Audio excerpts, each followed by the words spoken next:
Lucky Lefty podcast. What's good? Had to get my lighting right, left. I was up in here looking That's right. real darkish. Man, I Monday already was a know. hectic day for both of us, left. I took one for the team, bro. I gave 1 hour. I gave the best hour I could. Dude, you know what's That's right. crazy? Have you ever taken medicine and got worse? See, this is why I don't take medicine. I don't subscribe to taking medicine. Usually I just tough it out, Yeah, messed it's around. one of those things. The medicine just makes you comfortable, but it prolongs the sickness. It don't really knock the sickness off. I think, the hospital just is looking to tax you for things that you can do at home, you know. Dude, the hospital is the worst menu, the worst a la carte menu of all time. Of all time, bro. I feel like sometimes they be in there just saying, let's try this on them. Let's try this on them. Let's see what this one does.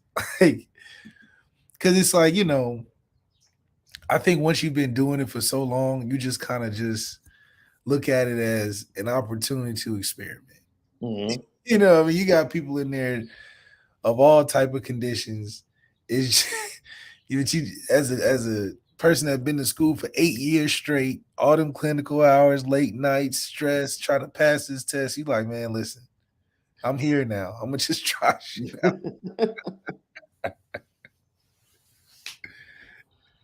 Well, yo, I took something because I knew I had back to back shows.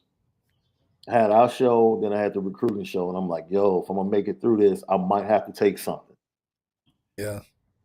And man, I got halfway through the Lucky Lefty podcast on yesterday, and I was like, oh boy. Yeah.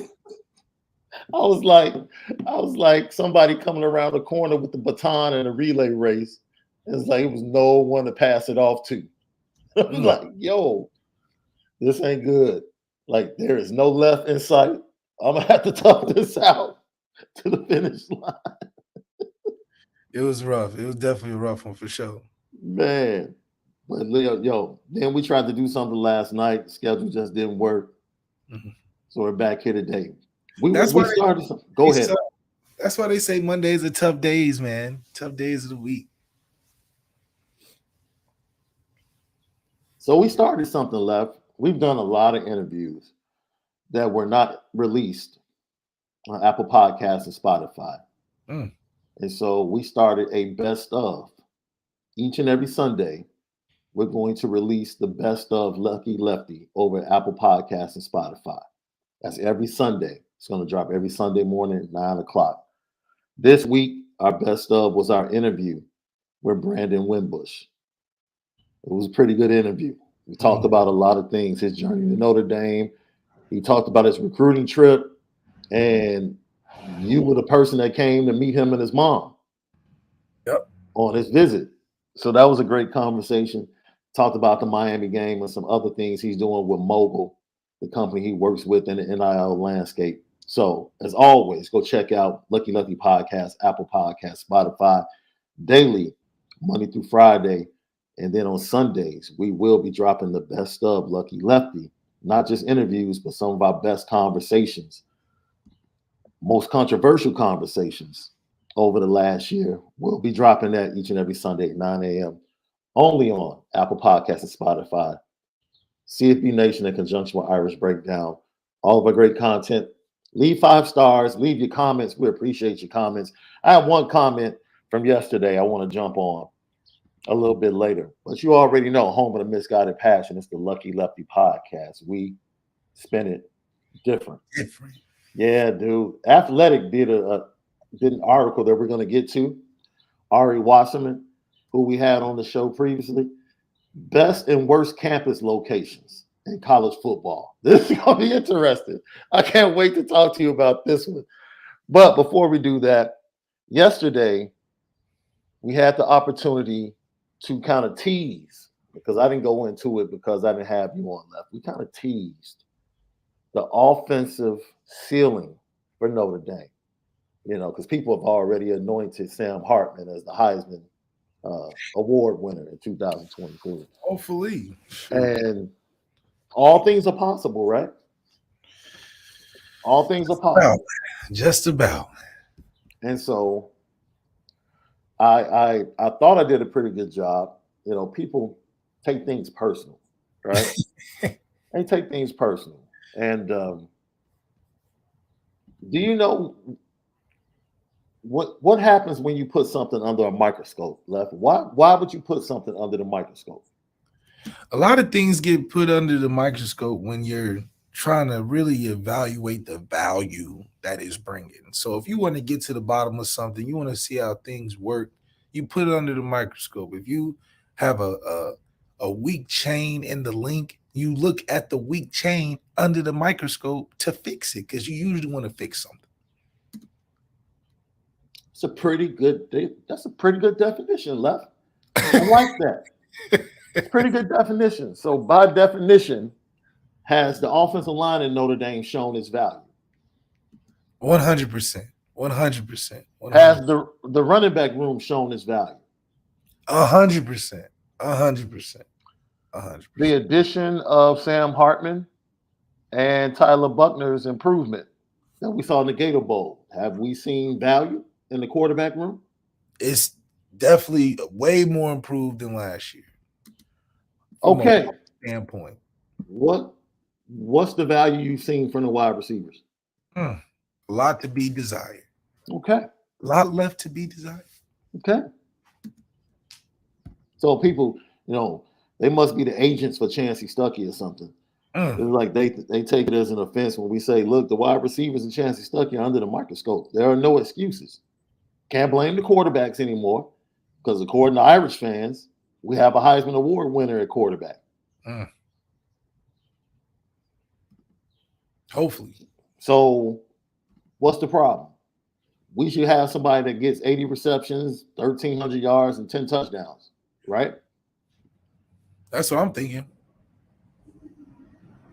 Right? So someone rebutted that, and they said the only person on the offensive side of the ball that's under the microscope is the offensive coordinator. Based upon what we hear, they're running the same offense. So what's under the microscope? I think in the bigger perspective, sure, Gerard Parker is the person we had to put under the fire for being responsible. We could easily point to him first year doing it, whatever. But like you said, running the same offense, there's, that means Deion Cosley's under the microscope. That means JT's under the microscope. That means Eli Holston's under the everybody that played last year is under the microscope on offense. Because you're running the same stuff. So it goes back to having no excuses, right? If you have no excuses, that means that accountability can only make you better. And I think that's what really limited us thinking about last year is that accountability was only went so far and it was backhanded accountability. So it was like after we jump on you, don't be like, yeah, I take all the responsibility. No.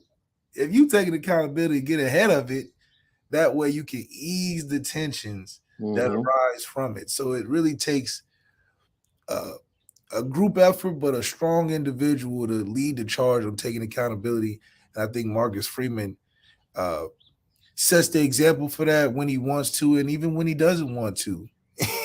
he's taking bullets from everywhere. Yeah. So it's interesting, when you try to be objective, right? And we're talking about the offensive ceiling. Well, the biggest key to that is the emergence of the wide receiver room, in my opinion. Like if Notre Dame is going to take that next step, there has to be some explosive plays. There has to be some plays with run after catch. There has to be some 50-50 balls going up, snatching it. There has to be an immediate presence in the red zone, right? Because you get into the red zone, most teams are going to put 9 in the box to stop the run because that's what they anticipate. You got one-on-one on the outside. Make some plays. Make some plays, man. And that's what it comes down to. So, in my opinion, the biggest question mark for the offensive ceiling at Notre Dame reaching its full potential, or Notre Dame reaching its full potential as an offense, I don't want to put most of the weight. Well, I'll go ahead and put most of the weight on the wide receivers to take a step forward, or at least one to come out of the room to say, I'm going to be that dude. Now, who that might be, who knows, right? It Because we can go ahead, Left. I'm sorry. No, it definitely will make the biggest difference from night and day. I think the impact of a one receiver. I mean, to have a single receiver outpacing, outgain our entire room in Charlie Jones, I think it would be a huge night and day difference to see just one receiver pop in a Mm-hmm. receiver room that's so talented. So Chancey Stuckey, has a lot of work cut out for him, especially if he's collaborating with Gerard Parker on who's going to be the guy that you can lean on the most. I think a lot of the guys in the receiver room have been great as role players, great as guys that okay, we have ran the ball 50 times in a row. Now we got to pass, and the guy gets activated. But we need to turn into an outside threat. And I think it's a level above just being productive, which I see us at non-productive and then productive and then making an impact. We need to skip being productive and be straight to making an impact because the talent and the strength of the offense can be in that receiver room. So Chancey Stuckey has to do a great job of finding that guy that's going to be the bona fide go to single receiver side guy that and when in doubt on first, second down, we got to throw on first, second down, which wasn't really successful for us last year. That first, second down commitment to the pass, I think, or first down specifically, I really think that can open up a lot and throw teams off. Just imagine we go out there and throw it on the first play of the game to a receiver that's going to make an impact, that's going to throw a whole team's game plan off. They're like, wait a minute, we expecting two tight ends with a fullback and a quarterback running downhill. Now you got guys running down the field and catching the ball and all type of stuff. I think Ohio State was shocked to see us throw a RPO to Lorenzo on the first play. That's why they gave it up so fast. So we can keep it more explosion plays like that as an opener. Don't surprise people with the pass. Surprise people that we passing too much.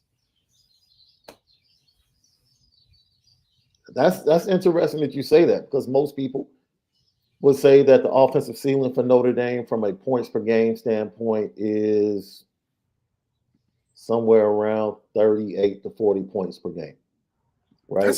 That's great. That's what, 5 to 6 possessions? That's scoring on 5 to 6 possessions. On average, you get what, 10 possessions a game? Yeah. 5 per half. So that's pretty efficient. That's an efficient offense.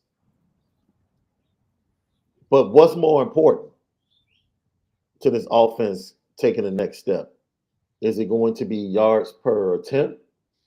Is it going to be passing yards? Or is it going to be something like third down conversions?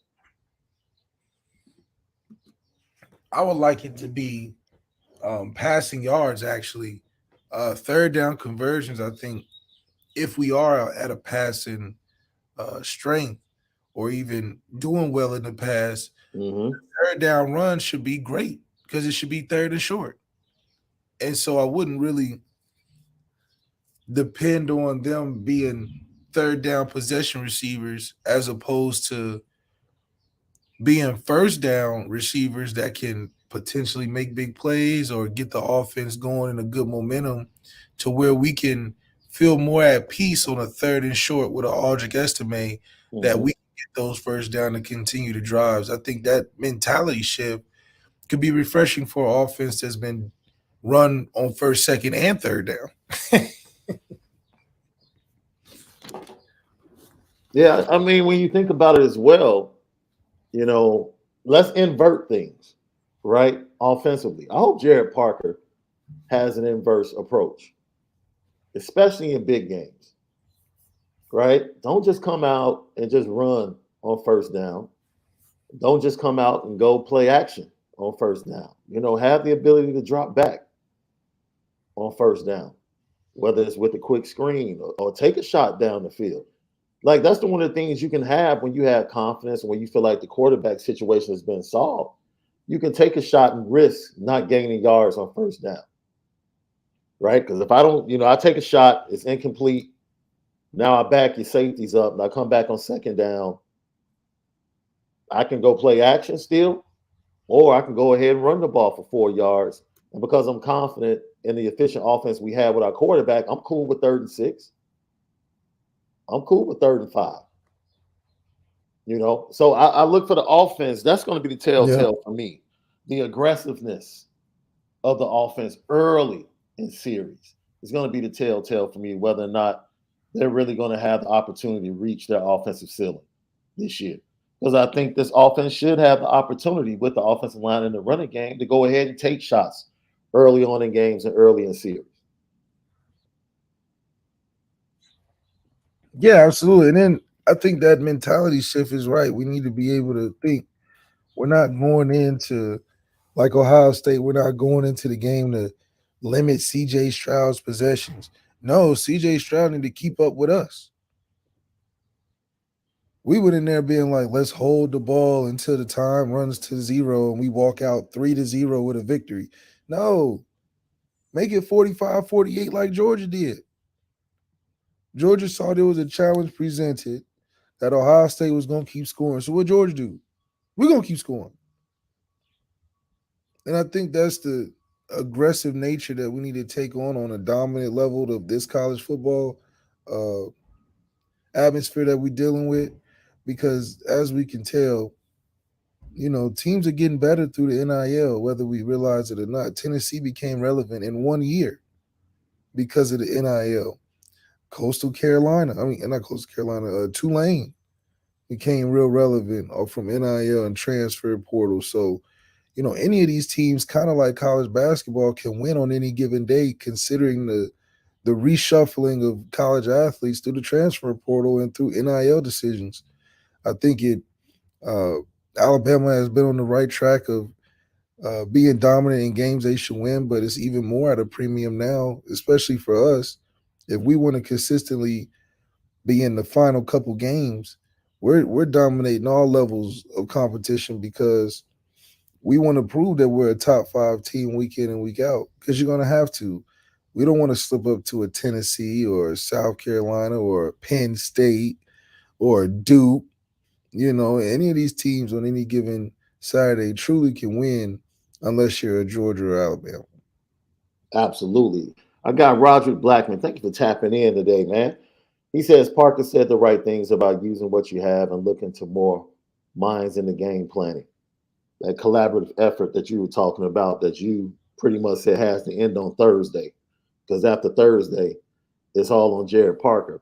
But with that being said, is it fair to say Yes, that is it fair to say that Notre Dame might not know what they have offensively because of certain things over the last 2 years that weren't in place?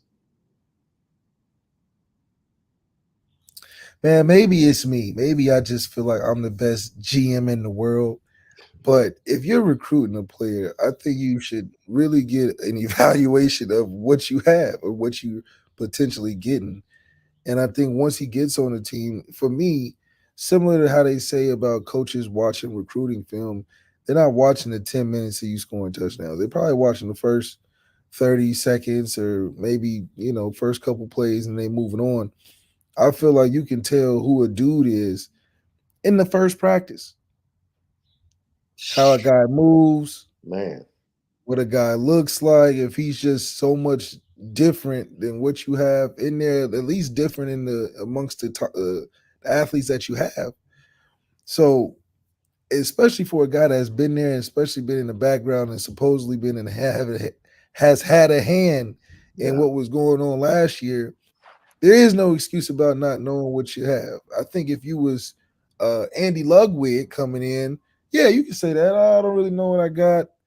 I'm gonna kind of test it out, kind of use my philosophy behind things." But I think this is just so much more different because the guy's been down the hallway for about 2 years. So in those 2 years, I would love to see him correct the things that are obvious that he probably knows more about what to fix than we, Excuse me. and Yep. we know what to fix. So Yep. he should know even more.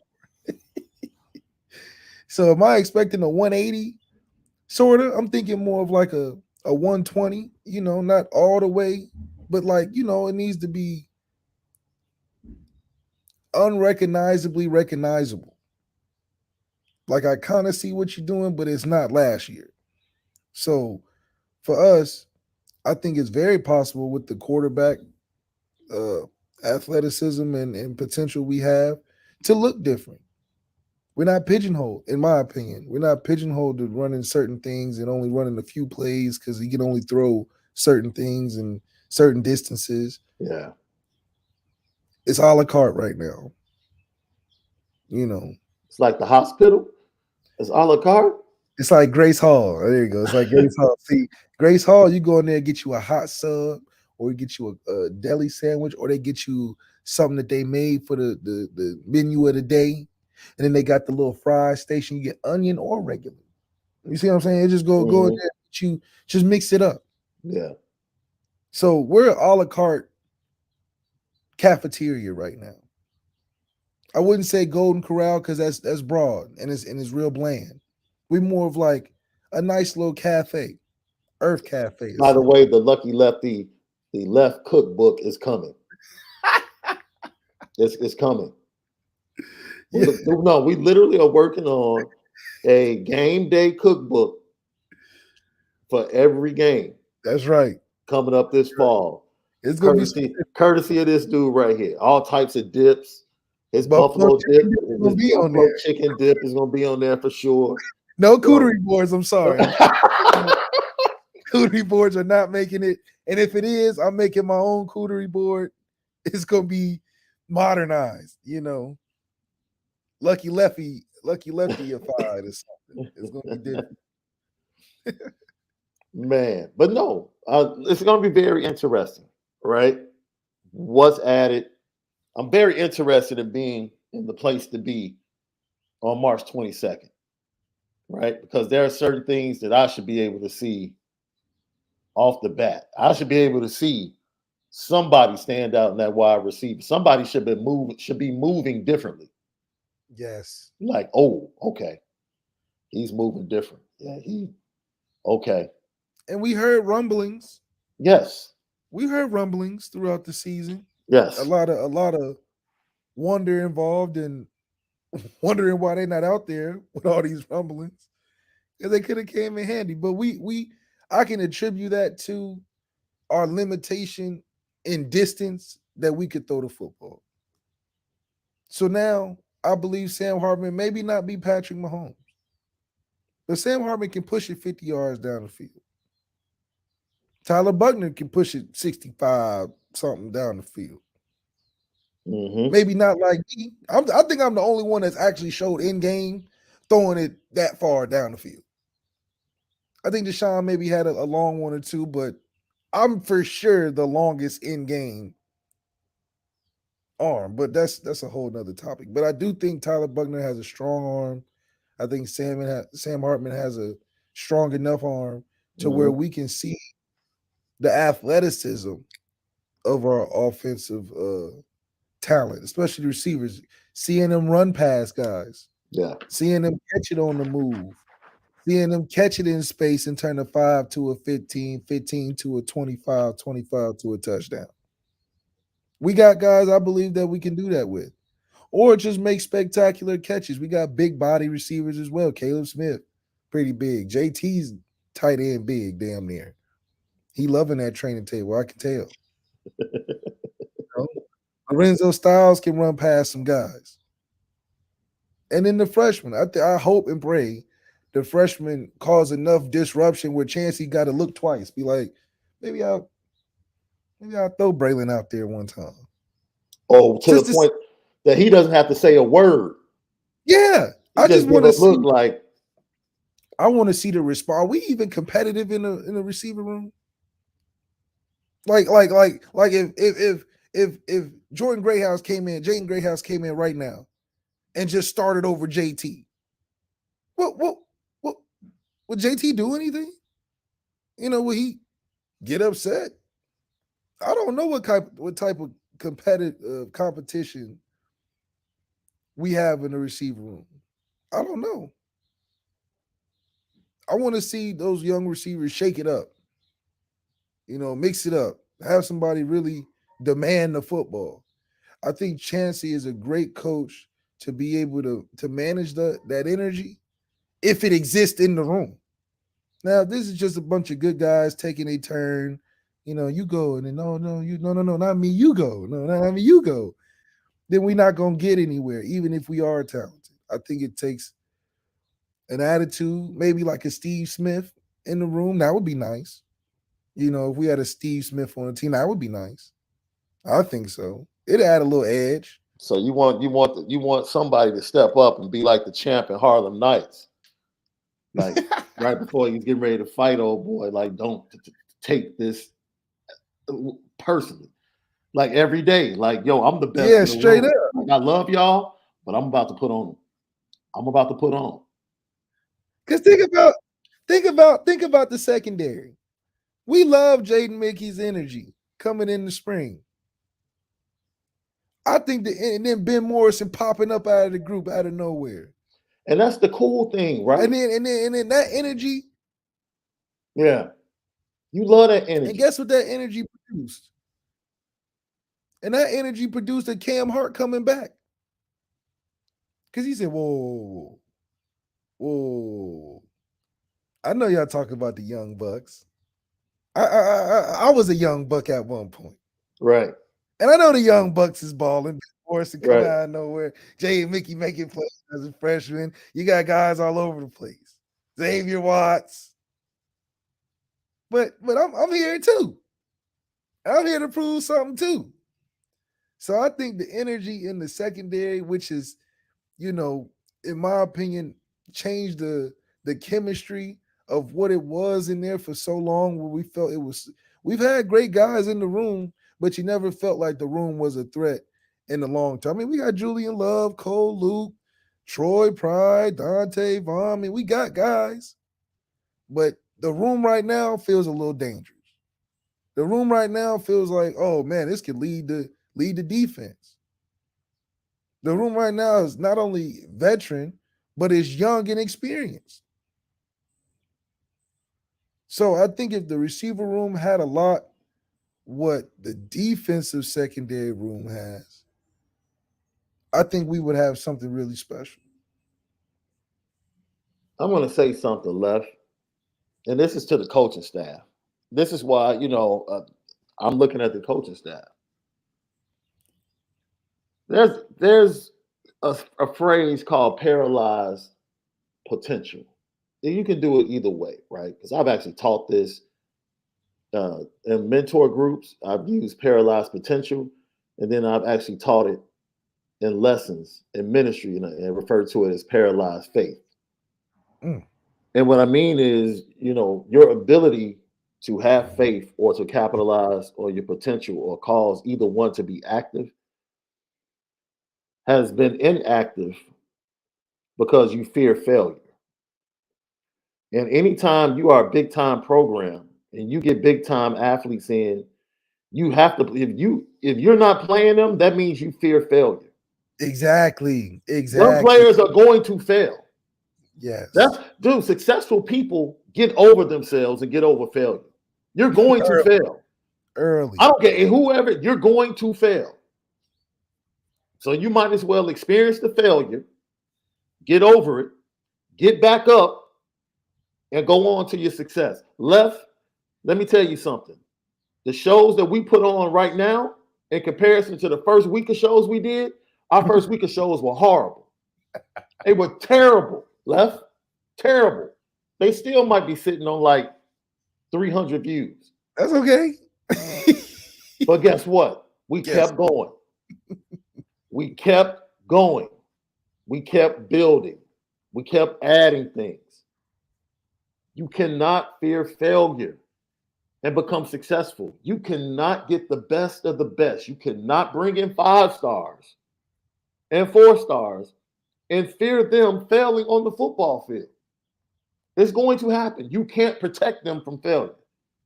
No, Keeper Tobias Merriweather on the sideline last year pretty much predicted that he's going to fail more than he should this year. pretty much. That's similar to Tyler Buckner. Absolutely. I knew he was going to have some struggles. That's why we should have had the struggles out during the Jack Cohn year. Sam Hartman would have never been here. We wouldn't even be talking about Sam Hartman. We wouldn't even be looking for a transfer QB. Because at worst, Tyler Buckner would have been more prepared.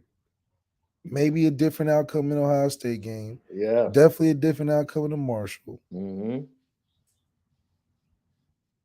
Because he would have had about 6-7 games under his belt. Marshall looked like it was his first game. Yeah. Not the game not the bowl game where you got months before, not the first game of the season where you got months before. This is the week after. It looked like your first time preparing for something like that. Yeah. Yeah. So that's exactly why I feel like now we're in a position where we're potentially in a rut because you can't keep this up forever. Can't keep getting a transfer 1 year to on a team that's ready to have a franchise guy. The And team that's is what. ready to have a Ian Book career quarterback Yeah. right now. Yeah. We're Because not a man, team with a bunch of we're not Tennessee where we got a bunch of guys from all over the planet for 1 year to do it. We're not A&M. yeah. Everybody in their 5 stars, but no chemistry. We got a real solid team Yeah. Yeah. that if we had a pipeline like an Alabama, we would be no. And that's why Kenny Minchie's going to win it all. It's like, yo, and I understand, practice is where you make your niche. I understand that. You can earn your stripes in practice. That's cool. Yeah. But practice ain't the game, man. I don't think practice is not the game. No, Every sport I participated in, no. practice is not the game. Far Totally from different practice. vibe. It's like Far from far practice. And if because you nothing in expect, practice. look, It's left. like you Let me say, practice very hard. Go ahead. no, I was just about to say, name me the offensive player on Notre Dame's squad last year that didn't fail at some point. Oh yeah. Like if we're Oh, gonna protect young players from failing on the football field, I saw Joe Alt fail. I saw Blake Fisher fail. I saw Patterson fail. I saw both quarterbacks fail. I saw Aldrich Estime fumble away games. Everybody failed, but we want to protect freshmen no. from failing. Come on, man. That's part of the game. Yeah. Part of the That's game. where coaching comes into play. You fail, it's my job to get you ready It's my job to get you and ready. get you Yeah. over it. You gotta take Absolutely. on responsibility of getting guys ready. Yeah, there's a time constraint. There's not as much time as it used to be. I get all that. But you gotta coach better. Adjust. Just like you do in the game. You adjust, you gotta adjust. And a lot of this goes towards, once that adjustment happens, I think you'll see a change in the culture totally. But it all comes down to wins. If you're not putting wins on the board, it's hard to not putting points on the board, not coming out with wins. It only makes it more apparent of why you need number one players. Because a number one player is gonna get you back on track. If you got a room full of guys that are a bunch of C plus, B plus, who are you gonna get back on track with? You see what I'm saying? That's why we have to identify the bona fide studs on the team. Because when we hit lows, we're throwing it to Michael Mayer till we get back right. Who's gonna be the guy we getting back to, even in the running backs? Because we've had all three of them pop at different times during the season. But when in doubt, who are we giving it out to? That's the question. And it's an opportunity for a lot of guys to be in that role. Notre Dame's usually accustomed to having a guy like that. TJ Jones 1 year, DeVars 1 year, Eifert a year. Theo a year, Ev a year. Everybody has an opportunity to be that. I mean, Ian was that for a minute. So I think that what people need to understand though also about what practice does, practice and how it relates to the game is literally for moments in the game that you've practiced. So that one play that you've rep 15 times in practice, that is only going to translate into one out of the 80 plays that you take into a game.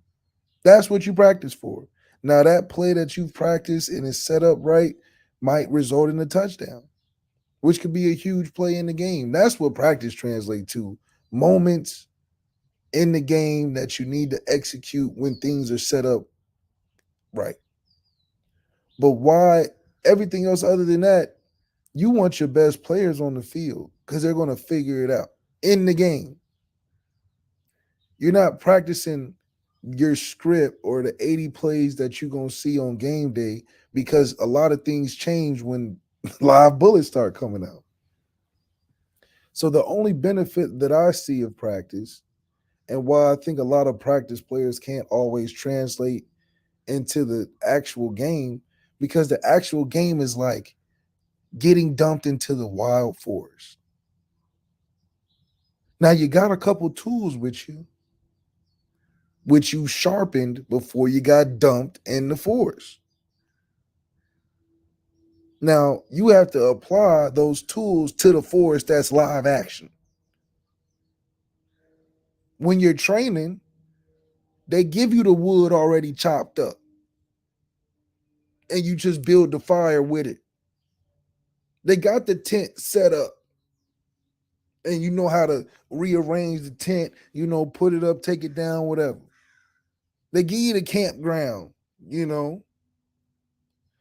But in the game, when they drop you in that forest, it's the forest.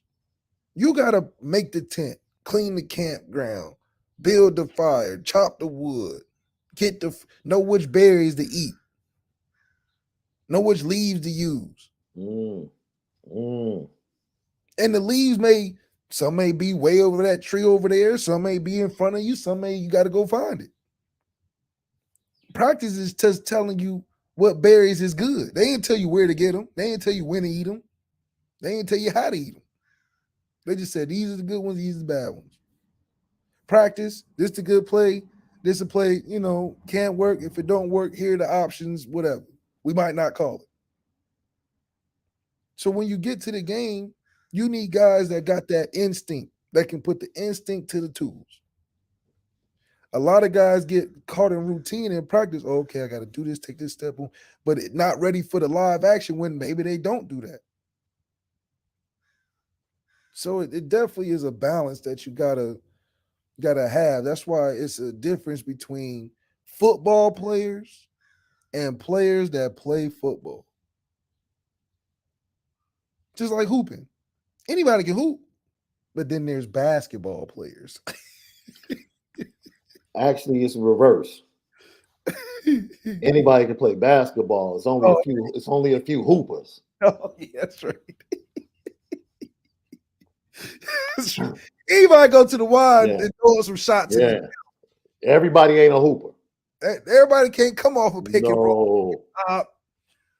Somebody asked me the other day about Justin Scott. Is he a basketball player or is he a hooper? I was like, he's a basketball player. And that's cool too. He's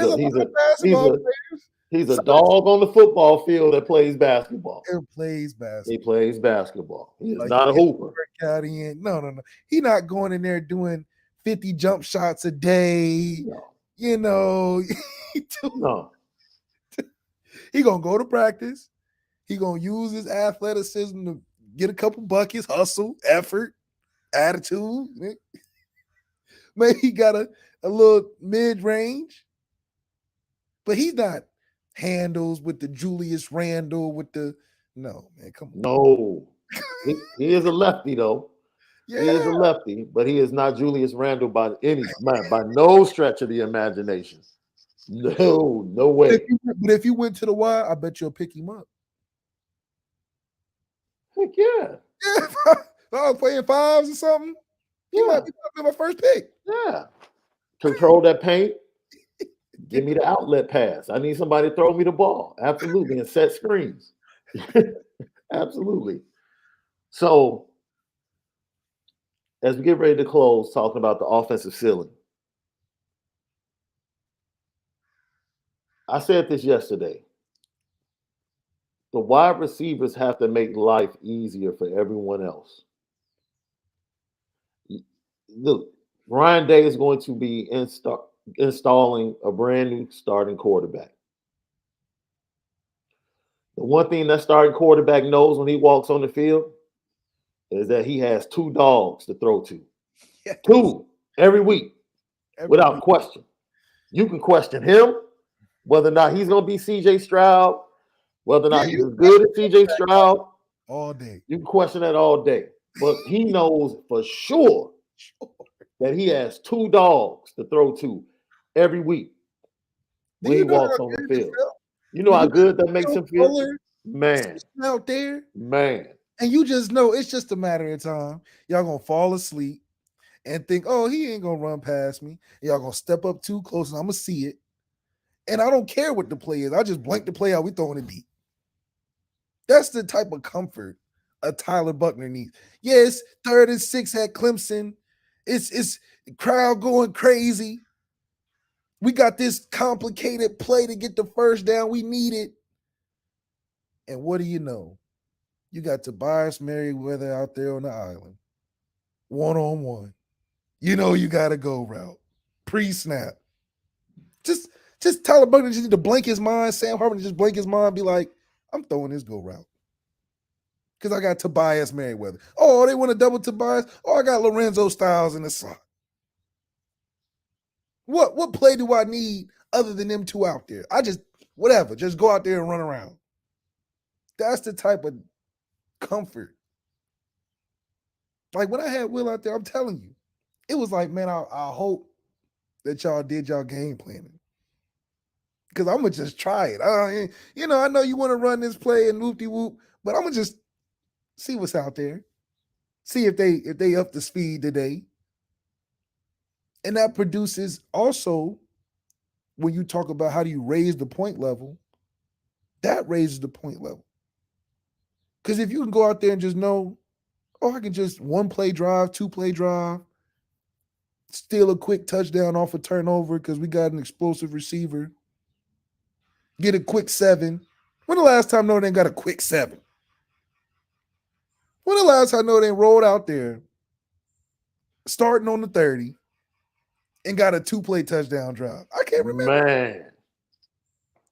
Well, I don't know if I don't remember when, other than when I played.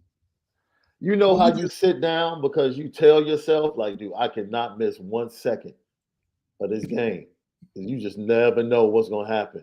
You can take your time setting your table, putting out your buffalo wings, your dips. Notre Dame's not scoring on the first drive. You ain't missing nothing. You're not missing a thing. You gotta get to about 6 minutes in the first quarter where we're getting close. Take we your done time. got 10 plays in. We done ran the hell out of 3rd and 1. About 6 minutes in the first. If they didn't score first, then we either kicking the 3 or we getting the tie up the game. Right. Every time. I would love to be out there and be like, damn, we done scored 14 that fast. Shit, hey, you got to bring the Buffalo. I can't go get it. I used to be back there cracking jokes, playing cards, and like shit. But I'll check about halftime, see where we at. That's when you tell your company, like, look, once the ball is kicked off, I'm not getting up to open the door. Y'all got to come through the garage if you're late. I would love that. I'm not opening this front door. You better let them know.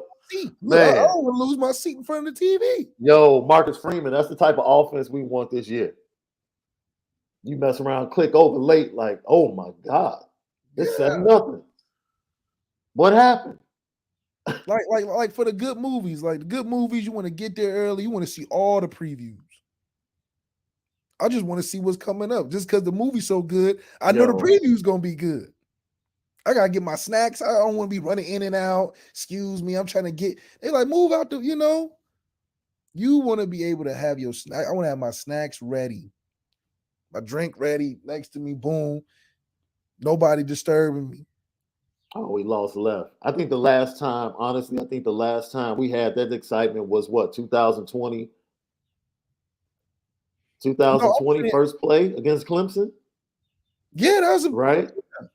that was Buck sweep left.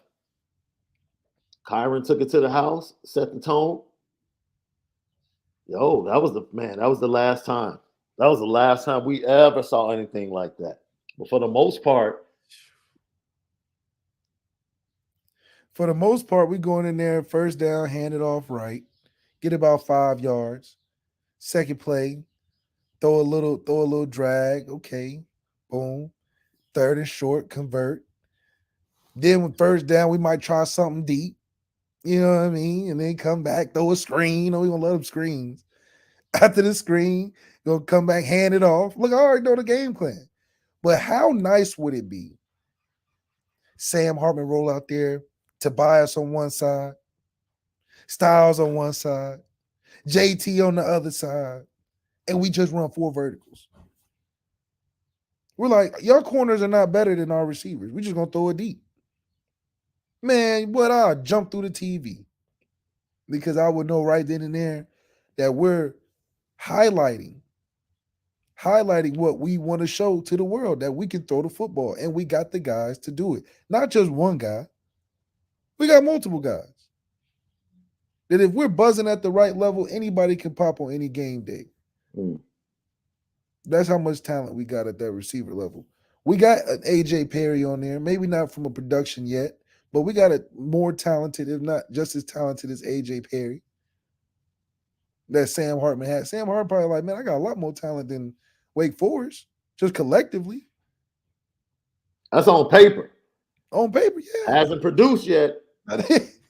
we, But if we we talking stars we and on talking paper, Spain all of that, yeah, stars, all yeah, the absolutely. probably right now when they doing drills, he probably like, man, we got some hounds over there.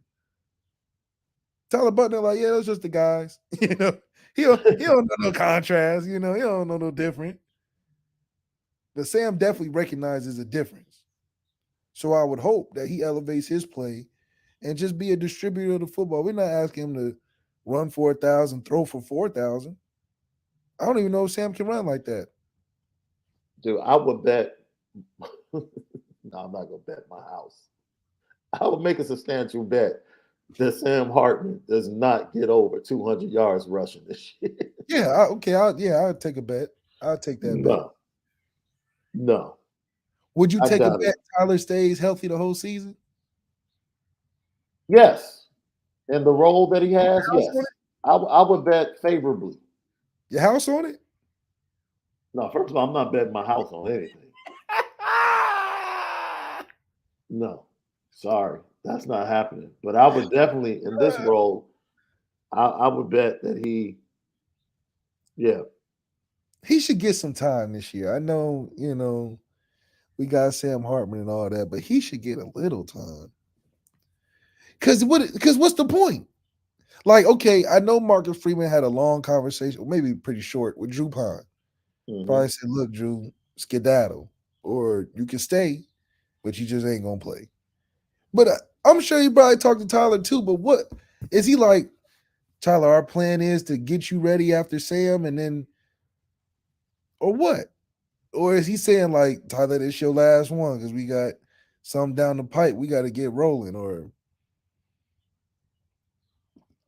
I think it's just a very interesting positioning. Shit, what do they tell Steve?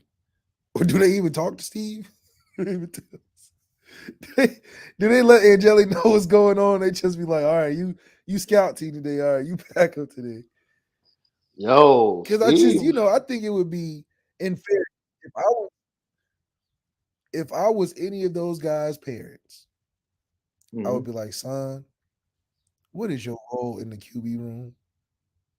Are you vying for a chance to actually play? Are you a camp arm? Are you a scout team guy this year? Because all this NIL money out here, man, Notre Dame, that price tag gets you places. Look at Drew Bond. Now he may not, it's a deep roster over there now at Arizona State, but Yeah, but you know, that degree is worth its weight in gold. Left, you know, yeah, you might want to hold yeah. on. See, at least Tyler's closer to graduating probably than Steve.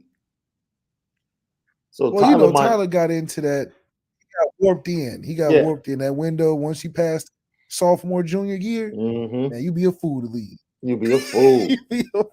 That close to that degree, there's no way you leave. Nah, no. You And be you a have the fool. extra year due to the pandemic eligibility on tap, so you can leave with 2 years of Only way, eligibility. the only way I would leave is if I was Will Anderson, where I'm like, you know what? I'm first round, 40 million guaranteed. I'm cool. Look, I come back and pay for a scholarship if I got to. But if you anybody else other than Anderson, man, you can't lead that degree, man. You right there. Man, You're right there. Steve is not right there yet. Steve needs to decide before the spring starts yeah. what he wants to do. In fairness, if I was his mom and dad, I'd be like, look, bro, after this spring ball, you're locked in. Ain't no leaving. So you either decide that you're gonna somehow win the quarterback competition, or you just gonna be on ice Hmm. and get your degree. Yeah. That's literally the only decision you got. That's all. Yeah.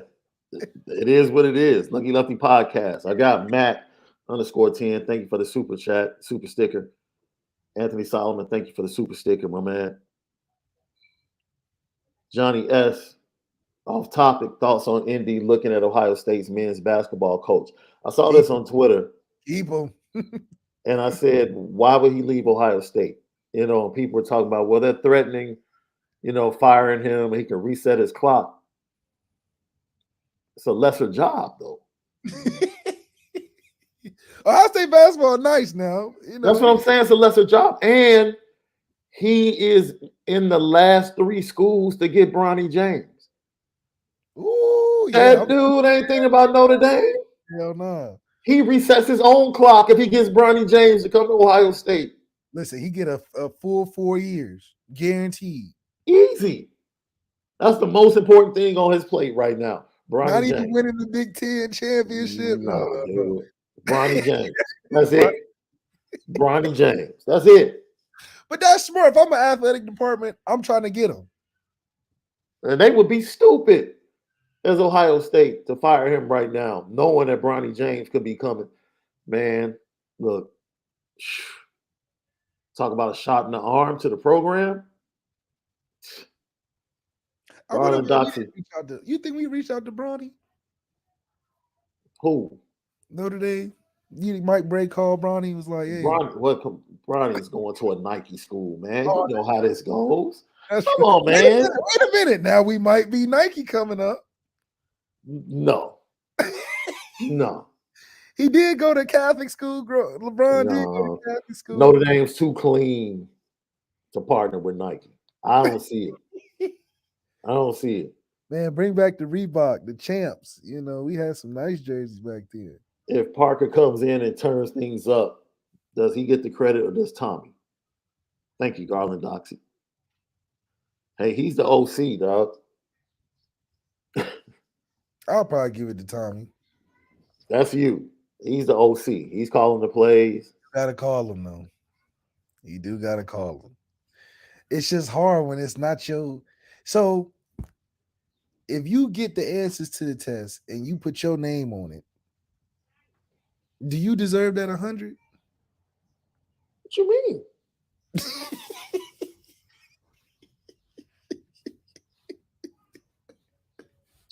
I'm confused to the line of this questioning. Can you clarify? Can you clarify for me?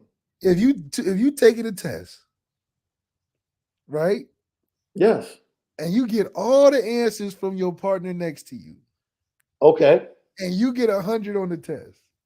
Do you Okay. take credit or is it somebody else's credit? Dude, I'm still trying to get the line of questioning. Like, Are you trying to ask him, would I be okay with cheating? No, Notre I'm Dame. just You saying, know what? This is a weird question. Hey, that's like Notre Dame fans. no, I'm saying If you Notre Dame fans, if you had to deliver a briefcase, if Notre Dame gave you a briefcase to deliver to Keon Keeley, Peyton Bourne, and Dante Moore last year, Notre Dame fans, would you have delivered it or would you have felt guilty? are they your What are answers? you talking about? Are they your answers or are they Is somebody else's? am I delivering my money? Like, what are we talking about? Man, come on. So Come you on. wouldn't give the credit to your partner for the answers? If I went that far to get the answers that I know I didn't have, then yes, it's mine. It's mine. Heck, I'm a cheat. I might as well embrace the cheat. Yeah. Yes, it's mine. It's mine. Like, what are we talking about? It's hilarious. Heck yeah. You're darn right it's mine. Dang, so Steve Kerr should be feeling good about where he's at as the Golden State head coach. Man, we'll see. I don't know, guys. I just don't see it happening. I don't see him leaving unless he finds out Bronny's not coming. Coffees for closers between Hartman and TB. I just hope they throw touchdown passes to our guys. All right. Did Sam Hartman throw a lot of picks? Yeah, he had a game where he threw like 3 pick sixes last year. Against Louisville, I think. Louisville. Yeah, he. Oh man, see that Pitt and Duke game looking real crazy to me now. Looking real up in the air now. Oh, and see, now Anthony Solomon is being holy. No on the briefcase. Man, look, let me tell you something, Left. Let me tell you something. I would take Sunday off and tell my pops I'll be back. Okay, I give you perfect. Drive to South Bend to an undisclosed location, grab the briefcases, okay, and deliver all 3. Like, yo, Okay, you good? You good? You good? The I'll heck out give of you here. the perfect. And see, those are those people that believe Notre Dame is a clean program. Man, no such thing as a clean football program. Stop, Left. Stop it. Stop You it. saw? Did you see Stop the story? Did you see the story? What was it? 2 days ago. Dude gets over on the side of the road, changes tire, Right. finds all the drugs in the tire. Okay. Are you calling the police? Or are you going back in the car, go home and making some money? See, Left, you about to put my business out on the street, bro. It's the same thing. I grew up with too many hustlers, Left. I grew up with too many hustlers, bro. So you're not calling the police. Don't put me out there like that, Left. I'm not gonna be in the game like that, but I know way too many hustlers left. I know way too many hustlers left. So you can get them off of you. You just don't have to give them off to the police. Boy, that'll be the quickest career of a distributor in the history of the game. You only get 1 season of power. You only last 1 season because you done half an episode. Half an episode, boy. Yeah, Ghost just see you for a second. He just comes for a quick second. I'm not even hitting Tariq for that one. I'm hitting Kane for that one. I'm not even hitting Tariq. I'm hitting Kane up like, hey. Come get these real quick. Because I know you wild. You won't ask any questions. You thirsty. Yeah, go ahead, get you these. I'll give him the reach, no problem. Look, you and me. My boy Mario Dunlap said wild hundreds for sure. Come on, man. Come on. That's why I said, look, man. Look. I'm a good person, but don't, man. If my son is a 5-star, you darn right I'm listening to Office. You darn right. So you know different than the problem they got now then. I said I was listening to Office. I know them parents are probably ultimately my son or daughter will make their own decision. Now that's different. I'll listen to the Office and make my suggestion. But you choose your own hat. The hat you choose. As a parent, isn't it your right to put your child in the best position? Absolutely. So If Absolutely. Oregon is saying, "Look, I got 2 mil for you," and then you got Notre Dame measly 100,000 and some free food, what? I gotta be like, son, look, that 2 million can go a long way. All I'm saying is, man, look, that is a blessing. You hear me? Yeah. Like, yo, somebody left this in the tire. Okay. Okay. All right. All right. All right. Right. Let's just change it and just get back home first and then decide. You know, that's when you get into your self-righteousness and you find scripture to line up with it. You sit in the car. I know somebody say something about this. You just find scripture to line up with it, right? Say something like the wealth of the wicked is laid up for the just. Like that is not applicable to the situation. But I'm about to make it applicable to the You situation. don't fit the narrative with this one. I think this encapsulates how I can get this off. Right. Oh man. Come on, man. Lucky Lefty podcast. All right, Left. The 3 worst locations. The 3 worst geographic locations for a program, for a football program. What do you think the 3 worst are? Gainesville, because I've been there. That's personal for you. No, but I'm saying only because the location is Okay. in the city with 1-level buildings. Gainesville is like how far from Jacksonville? It's literally the swamp. Like, Right. That's why they call it the swamp, right? it's 1-level buildings is everything. The only thing taller than a 1-story building is the hospital. Everything else in the city is 1 story. Right. Definitely the worst. Okay. The second, I mean, this is cities. Yeah. Probably somewhere in New Mexico, because I know that it's hot. Ain't nothing out there. New Mexico is coming up though. A lot of people moving to New Mexico Shoot. lately. I drove a train. I was on a train through New Mexico. I don't know how you can do it. As someone that's taking a trip for a game there, yes, Penn State has the scariest road into Happy Valley, bro. It is literally a winding road up a mountain. Really? And that bad fella is one way in and one way out left. And it is not fun. Yeah, I ain't never been to Penn State. Yeah, it is, man. Mm. It is crazy. The 3 worst, this is according to The Athletic. They did a vote of former players. The 3 worst geographical situations as far as recruits: Syracuse, Washington State, and Oregon State. Mm. Syracuse, them kids don't know fun till they go up there. Syracuse is actually a great college town. Yes. Devin Butler said that was one of the best times he's had in college was going to Syracuse for that year. Yeah. He was just like, it's everything it's from great, a college town. It's a great academic institution. It's a great academic institution. If you actually go to the town, it's a really nice college town. Is Champaign like Penn State? One way in, one way out, middle of nowhere? No, Champaign is like halfway in between Memphis and Chicago, fam. It's the best of both worlds. I-57, baby. Straight through. You good. Champaign is like in between Memphis and Chicago, north to south. Then St. Louis is to the west. And then Indianapolis is to the east. Oh, that's pretty good. Yeah, so just like so many schools that you can go to.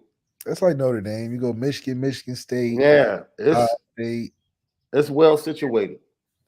I mean, it's in the middle of farmland. Don't get me wrong. Oh yeah, it's in the middle of farmland. West, that's what we love.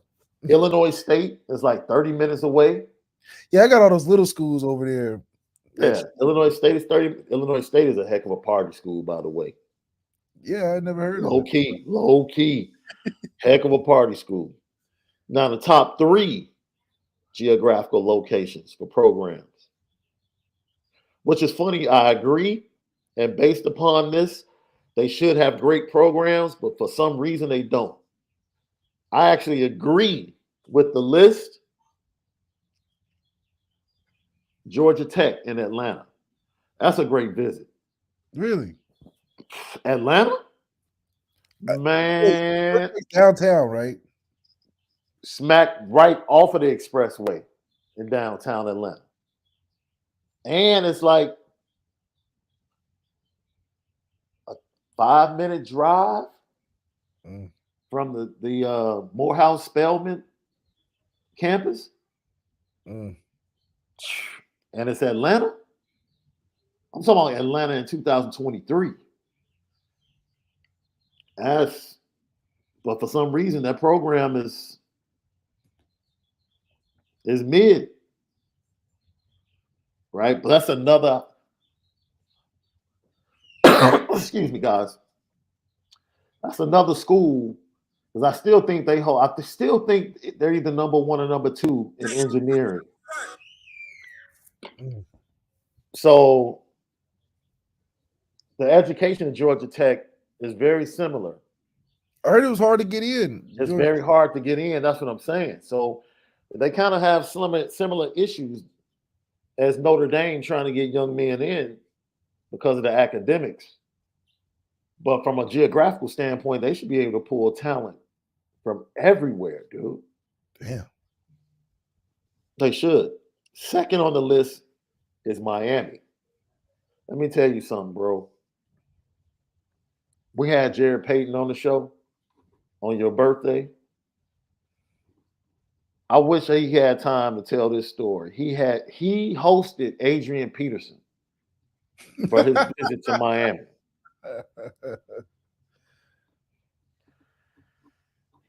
He lost them, Left. This story. If we ever have him back on, I'll have him tell it in full. The great Adrian Peterson took his official visit to Miami. And got lost. He lost them, Left. He lost them. It's the craziest story. Like he woke up the next morning panicking. Like, yo, the number 1 running back in the nation. I just lost this dude. Lost him. No, and had no clue either. You know, and like when they were panicking and they were like minutes away from having to tell Coach Coker that they lost him, this dude just came walking through the door like nothing happened. Like, yo, what's up, y'all? You had a good time? What? Like, word? The great Adrian Peterson? Jesus. It was funny because they got the pleasantries out of the way. Right? So when he went to pick him up Friday, when he got there, he asked him, he said, look, are you coming here or not? And that cat AD told him, no, I'm going to Oklahoma. He said, cool, we can kick it then. He said, that let me know what we can do this weekend. I know you're not coming here. Cool. No pressure. Let's go kick it. He lost that young man for a full evening. Would you try to get him to go? Who? AP? If he had told me he wasn't coming? Like, yeah, would you still be like, come on, dog? You AP, dog, you Hall of Fame. You tell me, Left. Like if somebody came to Notre Dame and said, man, I'm not coming.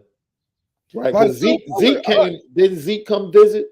Okay, the only thing about Zeke was that he told me that they was gonna try to make him a DB, and I was like, yeah, I get it. Because we had got Greg and so wait a minute, man. Notre Dame was trying to turn Ezekiel Elliott into a defensive back, man. That's why he didn't go to Notre Dame. And I was like, shit, I can't blame you, man. Because we had Tarian and I didn't think we had Greg yet, or we was thinking about Greg.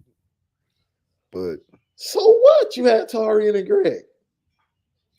Well, you know me, I'm like, well, shoot, the roster's filled up. Because, you know, my perspective was on my end, I'm like, well, shoot, I got Gunner Kill going in there, and Ev there, and Tommy's there. I'm like, we just went to the national championship. Right. Ev probably gone after the next year. This is before the suspension. And then I think I can beat Gunner because I was going up with Gunner in the lead 11. So I should be straight. Get there, Ev gone, Gunner gone. I'm like, oh, this is the best decision ever. You know what I mean? So, Yeah. but with Zeke at the time, I knew he was really good, but I'm like, man, because he was telling me all the things he played. I'm like, oh, you play everything. So I didn't think like, oh, running back. I'm thinking, oh, okay, you could be a nice DB or running back, or because his tape was everything. So it was a brief moment in time.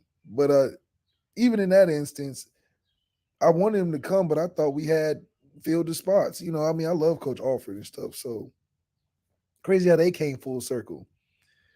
Uh, Zeke committed to Ohio State. Well, we still had Alford, and then Alford left like the next year. So Right. they end up Right. picking up anyway. So it's Right. like, damn. What have happened? What would have happened if Alfred had convinced him to stay at Notre Dame? He probably stays at Notre Dame.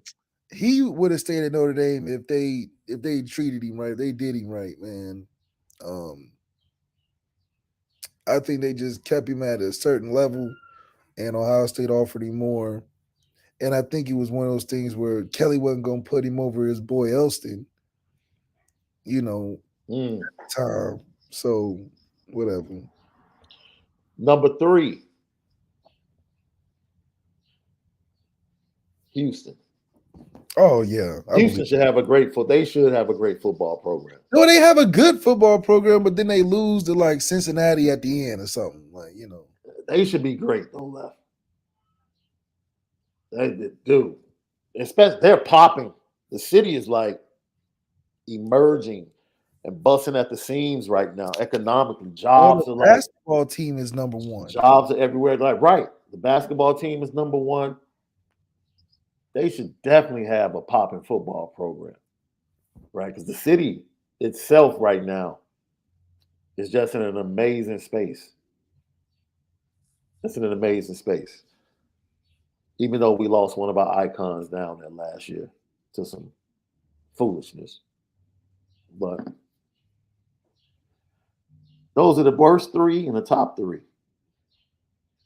They do the best food on recruiting visits. What My place? my aunt my aunt actually got her master's from Washington State. Now, Washington State probably sucks in a sense because it's raining all the time, right? Well, I think she ended up going up there. She wanted to go to UW because my family that lives on the West Coast lives in Seattle, and the vast majority of them went to UW.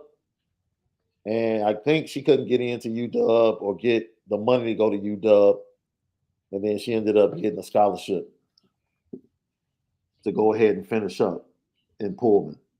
So she did that, and then she would drive down to see the family on the weekends and stuff. But yeah, she said she loved it though, and that's crazy because she got her bachelor's from Jackson State. She's an SG Row, That's contrast right there. HBCU, and she went to Pullman, and she loved it. She talked about it was a great football town, great sport. She loved it. So beauty is truly in the eye of the beholder, right? Because I think people that go to South Bend and fall in love with South Bend, they see something in Notre Dame and the campus. I try to tell people, the lake is beautiful to me, bro. So you're more of the outdoorsy type of guy. Yeah, bro. Like you pull up on campus, and you see that lake over there to the left. It's man, and if you get out and walk the campus, it's just an aura about it, you know. But if you're driving through town, it's not about to make you feel like, oh man, the town is popping. Mm, It's lit. You're not about to feel that. But when you get around the campus, yeah, you can feel the vibe. It has its own beauty to it that other people might not appreciate. that's true. Some recruits appreciate it, and some recruits might not appreciate it. So for a lot of guys, Notre Dame is truly a one of one. It is. It's just a It's a unique. one on one. It's a unique commitment for sure. Man, it's a one on one. It's like you gotta make it. You gotta make it what you want it to be. You know how they say you gotta.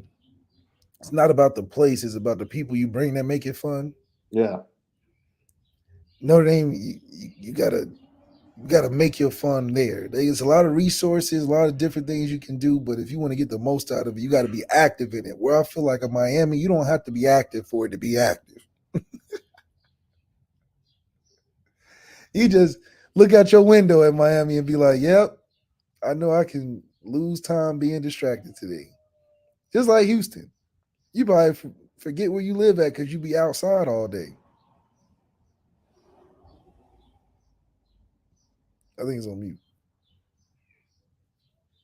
The stories they have, that's why when they were at their best as a program, speaking of Miami, they were at their best because they had guys that were immune to the beach life. You understand what I'm saying? Because they came from the gutter. And either they were at the football facility on campus or they went back to the gutter. Like they didn't do that whole Miami Vice beach life. You know, their life was pretty much campus, football, back to the gutter to take care of family and make sure family was good. You know, when you start getting people to come down there and look at it as a tourist spot, man, it would be one of my official visits. I get 5, right? Oregon would be one. Miami would be one. And then my The real Oregon top one 3. is funny. What you say? The Oregon one be cracking me up. Nah, dude, it's strictly for the shoes.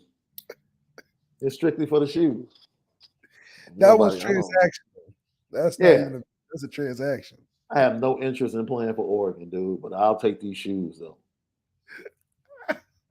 I'll take these shoes. Oh It is man. what it is. It is what it is. Lucky Lefty podcast.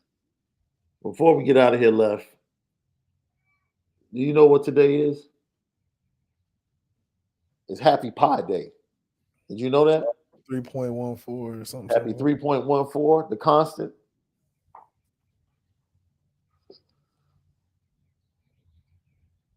What's going to be the constant for Notre Dame this year? If you had to predict. Oh shoot. Last year probably was special teams. Man, it's gonna be hard to give you a constant right now. Because everything is a little different. Maybe the running back situation be constant. Or shall I ask LL Nation, what would they like to be constant this year? Because I would like to have a constant and consistent place kicker. For Wow. once, For once. I Come would on. like to have a guy run on the field and I feel total confidence that it's 3 points. I think I would I think a constant should be we stay over 30 points a game. Let's not have that 16-12 appearance. That's not Let's asking much. if we can have a 30 plus game average, Mm. I'm not even going to put it at what we should have to be a top 5 scoring offense, but if we could just score over 30 points in each game, that constant will make me very happy offensively that we're moving in the right direction. Yo, that's wild. When was the last time Notre Dame scored over 30 in every game? Never. Never. Coach Vic, shout out. It's St. Louis Day as well. 314. Nice. Yeah. Shout out to you, Coach Vic. Even in 2012, we had like a 10-7 game or something like that. Linebacker play. The undefeated season, it was like less than 20 in one game. Mm, Brady Quinn had 30 a game. Man, No, they were barely beat UCLA. They had some great comebacks. I'm not sure they were putting up 30 every week. Not you talking about 30 every game, not an average, but literally putting up over 30 every game. That'd be great. You're like, man, you talking about doing some Pete Carroll USC type stuff. Boy. Georgia did it last year. You're right. They did. No. How much did they put up against Missouri? It was like ended up being like 31-35 or something like that. Let me see. I don't think so, Left, because they scored late. They did score a couple of touchdowns late.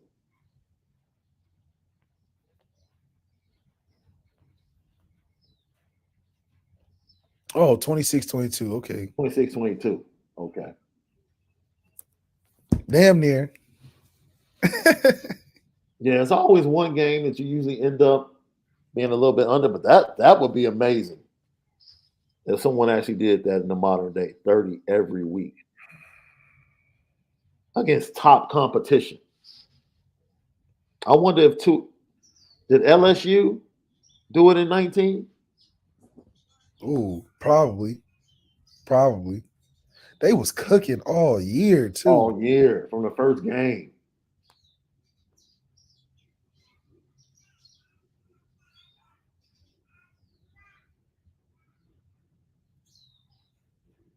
Okay, 55 week 1, 45 week 2, 65, 42, 35.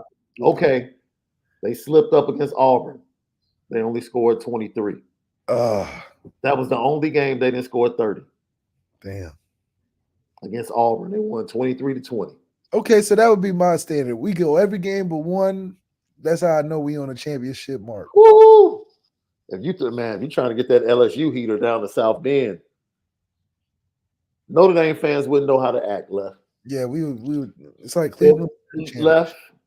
If the offense did that, Notre Dame fans would talk so much trash on social media. Rightfully so. We agree. We earned it. We would be like someone that just got fresh money and never had it. Like winning the lottery. Never had money. When we got inherited, we got inherited money acting like we won the lottery for the first time. Right. Man. Woo. That's impressive, though. That's impressive. Great show today, man. Don't forget Apple Podcasts, Spotify, YouTube. Smash that like button. Share. Let everybody know. Subscribe. Lucky Lefty Podcast. CNB Nation in conjunction with Irish Breakdown. All of our great content. Leave 5 stars. Leave your comments. We respond to all. It's the Lucky Lefty Podcast. You already know. We spin it different. Great show as always. Left way to recover coming off of that debacle that was yesterday. Never injured list. You know what time it is. Petticoat.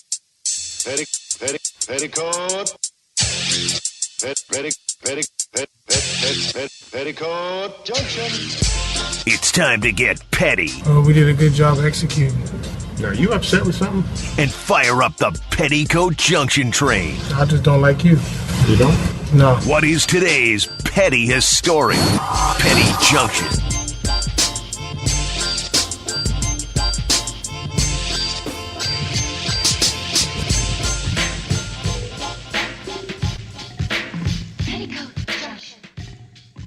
Petty Junction, pettiest story of the day, brought to you by Onora Whiskey, OnoraWhiskey.com, that premium American whiskey, OnoraWhiskey.com. 2005 USC accomplished defeat, Left.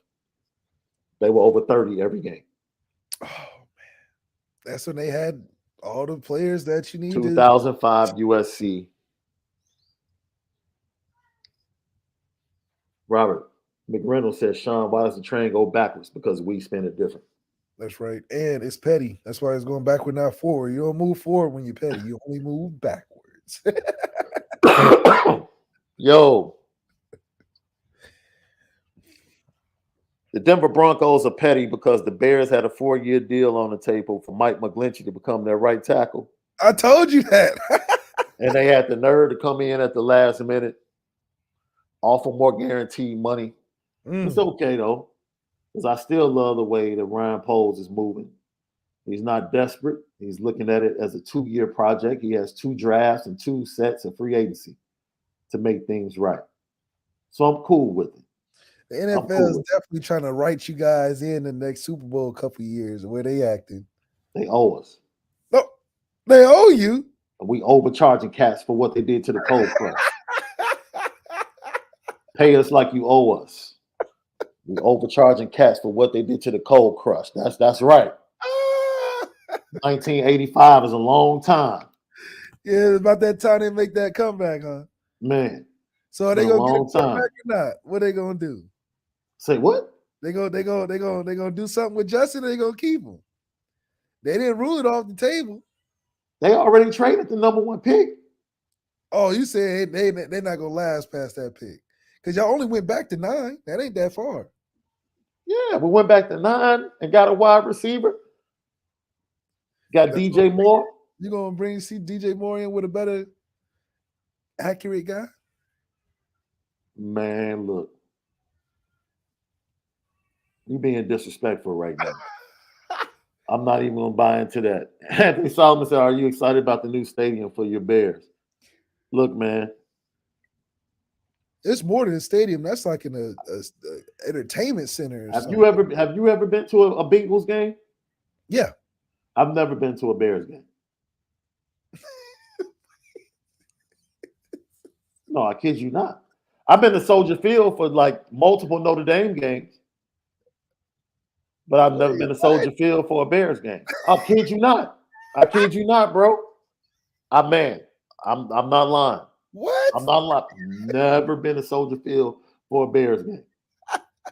Never. Well, first of all, because on my Sundays are kind of taken up. Oh, right. Of course. Right? No Monday night football? Yeah, I had one of them in a minute. Nobody puts us on national TV on Monday Night Football. No, Nah. I've never been to a Bears game, man. I've been to Soldier. Look, my dad's first cousin played professionally. So I remember leaving church as a kid and going down outside the locker rooms to meet up with him. But I've never watched a Bears football game in Soldier Field. Never. But I've been at least 3 Notre Dame games in Soldier Field. At least. Well, you got to go to the new one. At least 3. I might not go to a game in the new one. But the new one got so many more things. It's not even like that's true. That's true. And see, there's so many things around the state. The traffic was horrible. Getting in and out was horrible. It was just. Well, you didn't drive, did you? You're not supposed to be driving down there. You got to take Ubers and stuff. Oh, from where I live, I can take the metro and get off right there. Oh, damn. I can take the train. Yeah, I can take the train and get off right there. It's the same thing for the new stadium. The metro takes you out there and it's a stop right there. So, but no, as crazy as that sounds, I've been to Blackhawks games. On the grass. I've been to Blackhawks games. Been to Bulls games. I've never been. Now, this is another thing. I've never been to Wrigley Field. Really? I refuse to go into Wrigley. Oh, you refuse? I refuse. I don't care if it's Game 7, White Sox against the Cubs. I'm not going. I'm watching it on TV. Why? I despise that place. What about Wrigleyville? I like Wrigleyville though. I've been there. Oh, that's a dope, man. That's a great area. Great area. Great area. Especially now with everything being updated, the hotels, the development. It was definitely a little rundown 2014, 15. Yeah, they've made it better. But other than that, anybody else you want to put on the petty train, man? I'm hearing that the Ja might be done for the year, bro. Oh my goodness. It's that serious. Whatever it is, It's been deemed that serious. Nobody knows what it is. Well, according to reports, he's in a rehab center down in Florida. So, For what? come on, Left? You playing dumb right now? If it didn't, I just said he is in a rehab center. You can rehab for a lot of things. What do you think he's going to a rehab center for? You think he's going for gambling? Maybe. He did have 50,000 on his floor. You spending 50,000 on the back-to-back? Boy, you a little loose with your pocket change now. Man, look. It could be a bunch of things. Yeah, from what is being put out there, it's a little bit deeper than that little wave of a gun.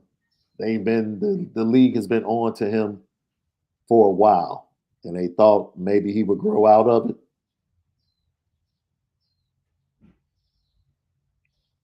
They got thug rehab. That's what I'm saying. Like, I don't understand what the good grief. That cat walks in the building and Riley from the Boondocks walks up.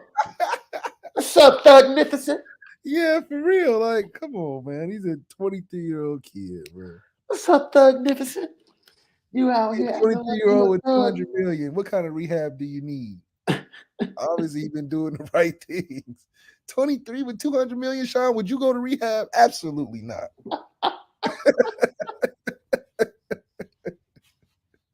I'll be like, man, y'all kiss my butt. 200 at 23, rehab for what? Oh man, I'm doing great. Yo, man, that would be crazy. Can you even imagine him? Can you even imagine him in a look? Yeah, my prayers go out to that dude because that's awful. Man, listen, I'm not praying for nobody with 200 million. They be praying for me. You done prayed all the right prayers. I need some of them. Bro, do you know how many, man, if I'm not playing and I'm locked up in a rehab center, do you know how many pairs of shoes I will order every day? I'll be on my phone like just Amazon packages showing up at the crib. Just running it up. Yeah, man, listen. If you hate money, just say that. You know, man. If you hate getting this much money, just let me know. He said, if you hate getting money, just let me know, man, because clearly you hating getting money if you telling on yourself, incriminating yourself. 2023, that's what we doing. That's on the petty train. People that incriminate themselves. Oh, that's at an all-time high. They're doing it on social media. And that's the biggest question that's so silly is like, who are you doing it for? That's the thing that be killing. Who is it for? Because that's what needs to go to therapy for. Find out who it is that you are getting online for and doing that stuff. Who is it? That's the therapy. You got to have intervention, sit all the closest people in the room, and identify which person it is that you are getting on the internet, incriminating yourself for to lose the bag. I don't understand. Man, that cat walked up in there like